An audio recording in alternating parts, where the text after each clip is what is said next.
questions about the Return to Running course, which is going to be answering a few questions about the Return to Running course, which is going to be launching very soon. So does it fit in with how does it fit in with the 12-week course? So that's POP Principles. And what I recommend is for anyone who's doing the Return to Running course that you've already done a 12-week strengthening program of any sort. It could be POP Principles.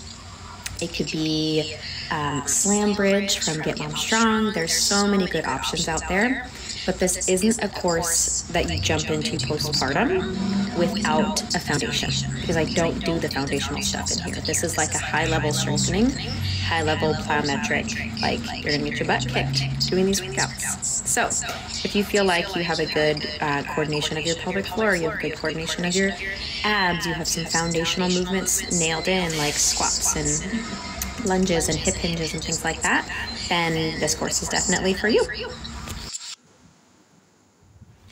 I don't recommend that people with prolapse run, but I don't recommend that they don't. It's totally up to you. If you want to run, awesome. Let's get you back to running, and let's do it safely, and let's make sure you have the strength and the foundation to be able to do that. And if you don't want to run like me, then don't run. It's all good. Find something else that you love doing and that feels good in a way that allows you to move your body. But I'm not like getting all of my postpartum prolapse patients back to running unless they want to be doing that. Sunday, October 15th. Yes, there is an entire return to running progression along with workouts. So it is a 6-week strength training program followed by 6 weeks of strength and plyometric exercise training. Then you start the running program after you've built this really amazing foundation of strength and coordination and prepped your body for the impact, the repetitive impact of running. So it's the whole deal, the education behind it, the testing that you're going to be doing, all the return to running tests on yourself. You're going to do it before, and then you're going to do it again after you've done the strengthening and plyometric series to see how you've progressed. And then you're going to get into the running. It's going to be amazing.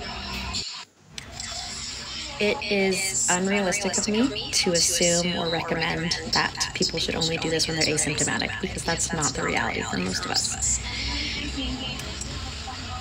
What I do recommend is that your prolapse symptoms are well managed by you, by your PT, whoever. And what I mean by that is that you know what brings them on, you know what reduces them, you aren't surprised and still trying to figure out what is causing your symptoms. I know sometimes there's always days where you're like, what the heck? But I mean, in general, you're in a good spot. I want you to be comfortable moving your body, doing things like I already said, doing squats, doing abdominal strength training exercises. I'm not expecting you to already have healed or be asymptomatic before doing this, because I just want you at a point where you're going to be monitoring your symptoms as you're doing the program also. So there are spots in the workout PDFs and in the running progression for you to track your symptoms. So things that you're looking for is anything outside of your normal.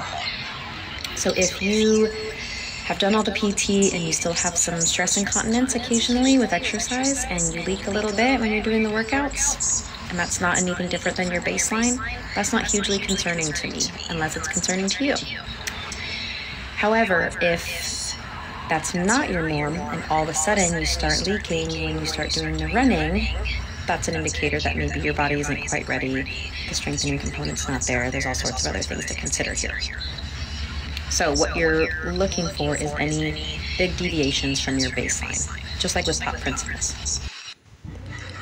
I can't tell you how many of you guys asked me this.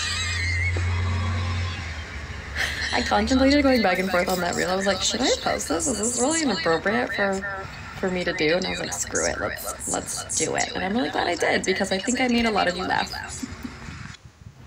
So once you buy the course, just like all of my courses, you have lifetime access. So you can start, and if you're not feeling great and comfortable about it, you can revisit it at any time and come back to it when you are ready. It's 12 weeks of strengthening and then a 22-week of return to running. And during that 22 weeks of running, you're not stopping the strengthening, okay? You're still going to be doing some of the strengthening workouts in adjunct with your return to running, because once we start running, we can't just stop strengthening. All right, so it's also go at your own pace, so you can take it as slowly as you want to. And if that means doing it over a year or two, whatever. Do what feels good to you. If the only time you're leaking is during running, that would make me wonder why. If leaking is your normal baseline throughout the day, and running doesn't go over that baseline, that's a little different. But if running is the only thing that's causing you to leak, that would make me halt and stop with the patient and go through a lot of questions in my mind about their strength and coordination and endurance, and answer why that might be happening. Sign up when you feel ready. It'll always be there for you to sign up for when you're ready. Give yourself time to heal after having your baby in January, and make sure that you give that really adequate effort into a 12-week general strengthening program, postpartum strengthening program, and then sign up after that. No need to do it now.